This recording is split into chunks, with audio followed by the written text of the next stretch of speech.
Peace and blessings. Once again, this is Court in Session, and I am your host, Justice Hype. No, this isn't the court of law, more like the court of public opinion and factual information, where you and I can be the judge, jury, plaintiff, or defendant, however you call it, however you see it.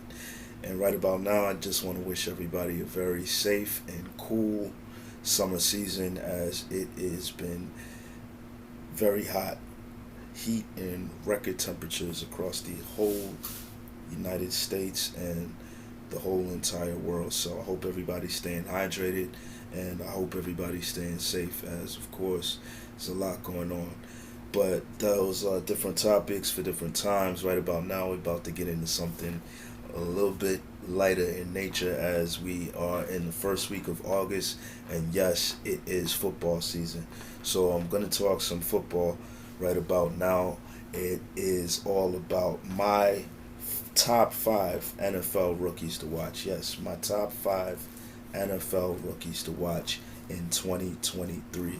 And before I go in, I want to congratulate all the draftees, all these players who have made it to the highest level of their respective sport, and that takes a lot of work, a lot of dedication.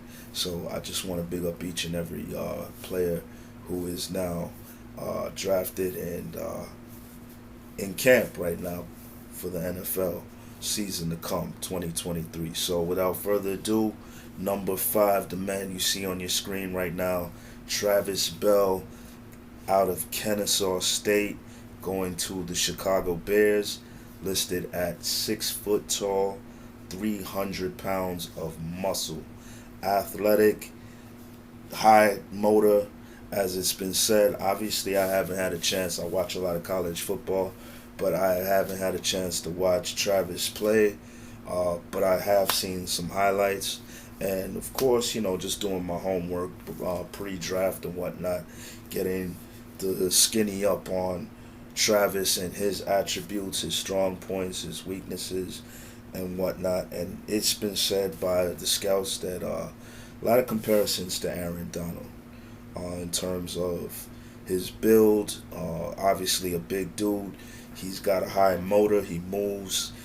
They say he'll run through a wall, and so he's been quite impressive at the FCS level. Kennesaw State, they're in the same conference as Jacksonville State. Yeah, Jacksonville State, that white Florida State, my team, the Seminoles, a few years back. Not saying that this is in comparison to the ACC, the SEC, Big Ten, or any of the Power Five schools, but it's remained to be seen. Can he be able to translate the skill sets that he has and the physical attributes that he has to the next level at the Chicago Bears, which should have a much better defense this year? They brought in several other defensive picks, and they should be much more improved. It's remained to be seen. Will he be able to get in rotation and be at that nose position, or as we would say, in that three technique, slightly shaded over the guard, and just basically creating havoc in the backfield? Just basically being a menace down to down. Maybe he won't be a 4 down player, maybe a 3 down player, more to stop the run. It remains to be seen, but I think this dude could definitely make an impact on the Chicago Bears and be a name that rings bells in the NFL for years to come. We'll see. Coming in at number 4 is Christian Gonzalez. Yes, Christian Gonzalez out of Oregon, and he went to the New England Patriots. Cornerback out of Oregon. Now, going into this draft, this is how I found out about Christian Gonzalez. Is my team, the Commanders, are definitely depleted in the cornerback department, and so going into the draft, I was just doing my research, and being on the East Coast, we don't get to see a lot of Pac-12 teams or games, maybe a handful each year, whatnot.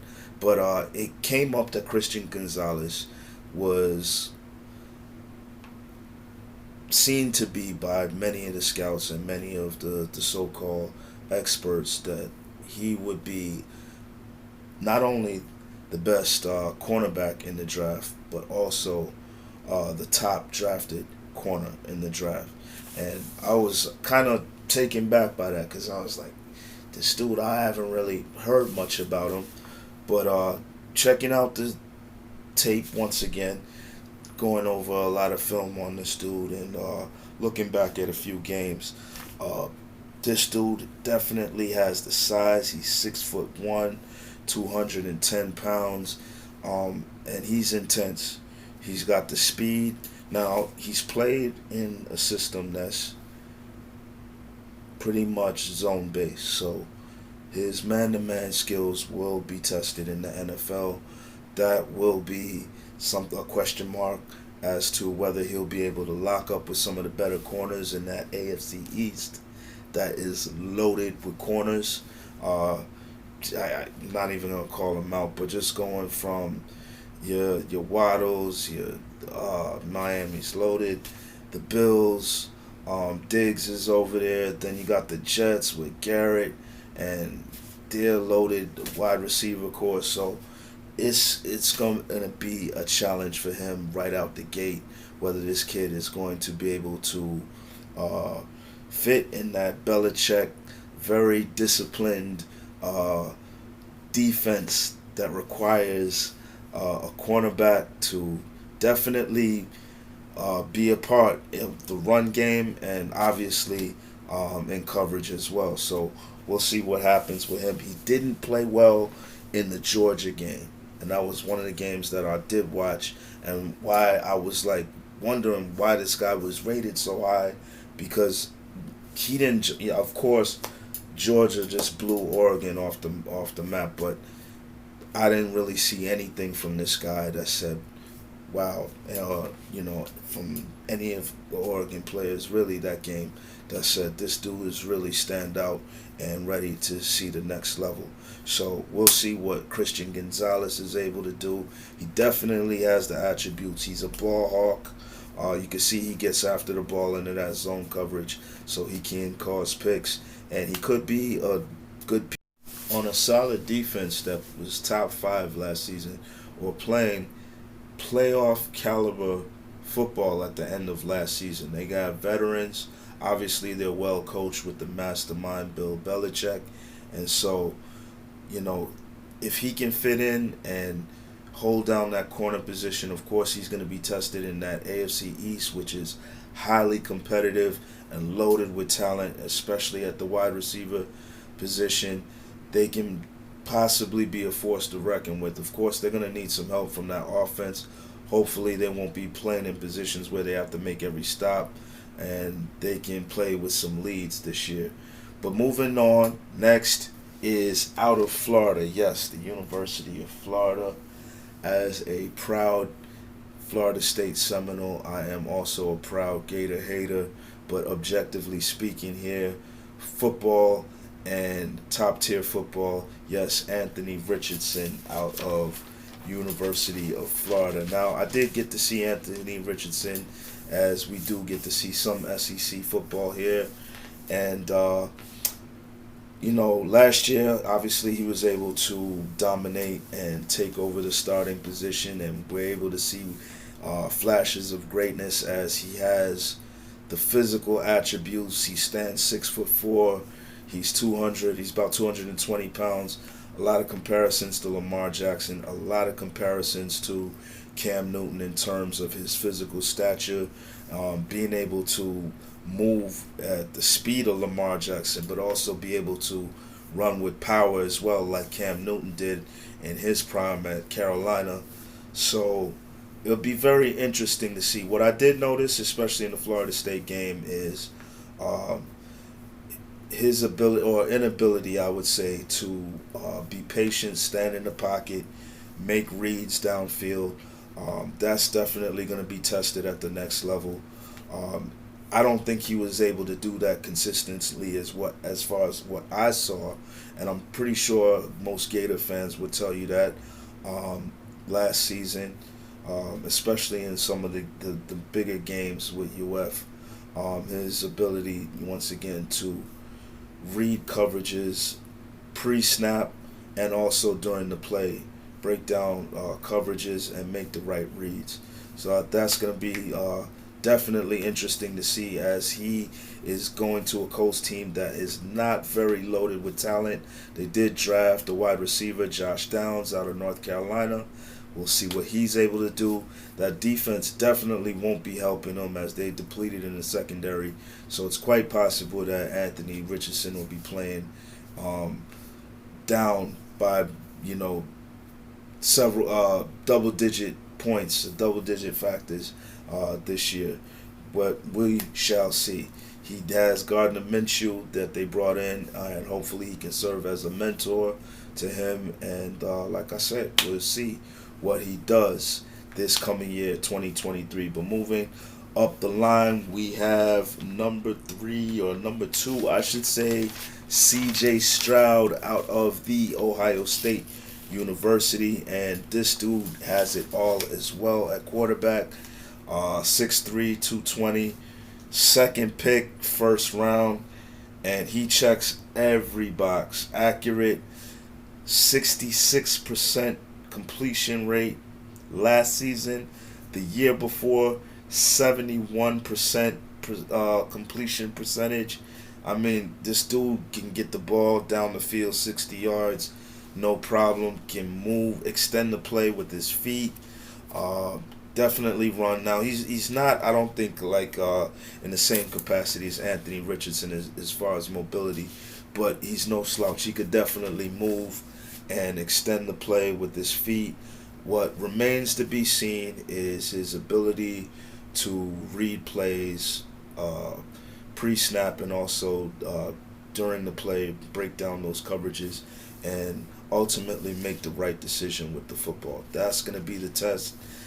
He's at the Texans, and they got a loaded defense. New coach, DeMarco Ryans is in there, defensive-minded coach. They got Will Anderson as well as a draft pick, and they should be loaded on defense. So they should be good on that side. Offensively, they did bring in Dalton Schultz as a free agent from Dallas, so that should be a good safety blanket for him at tight end, as well as having Devin Singletary, so hopefully that'll help out with the running game. And they have some decent wide receivers over there. I don't know if they're top tier yet, but that remains to be seen. And not really familiar with their offensive coordinator, their offensive scheme.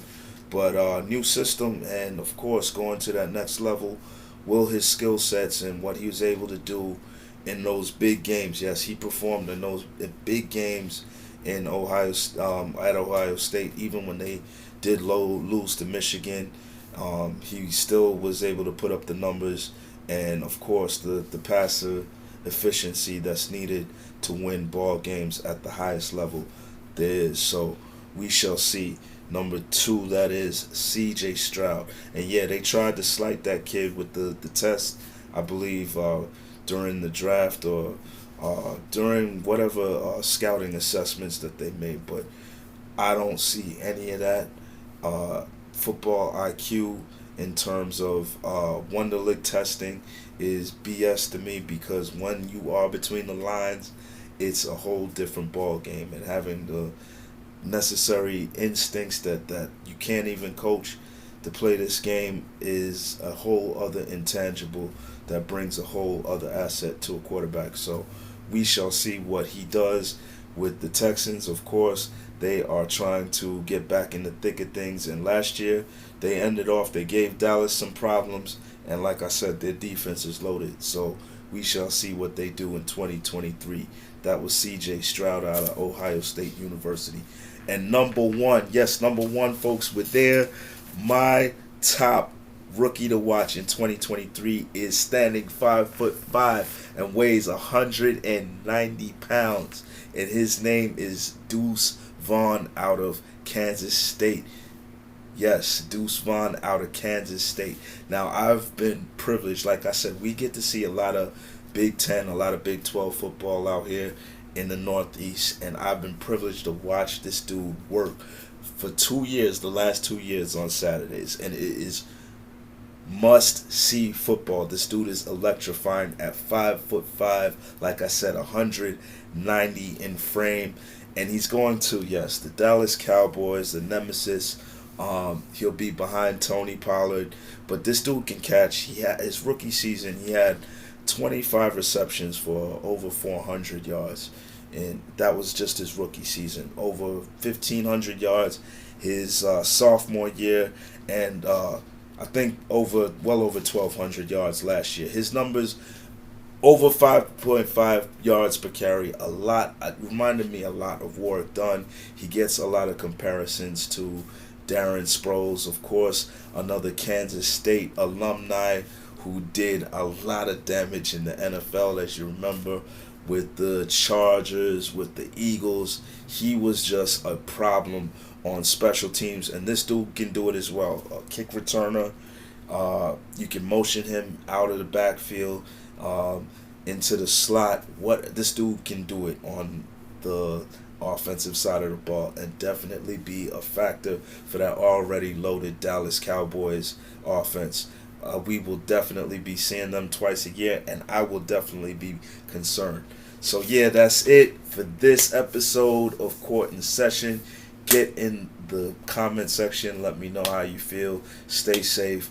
Peace and blessings.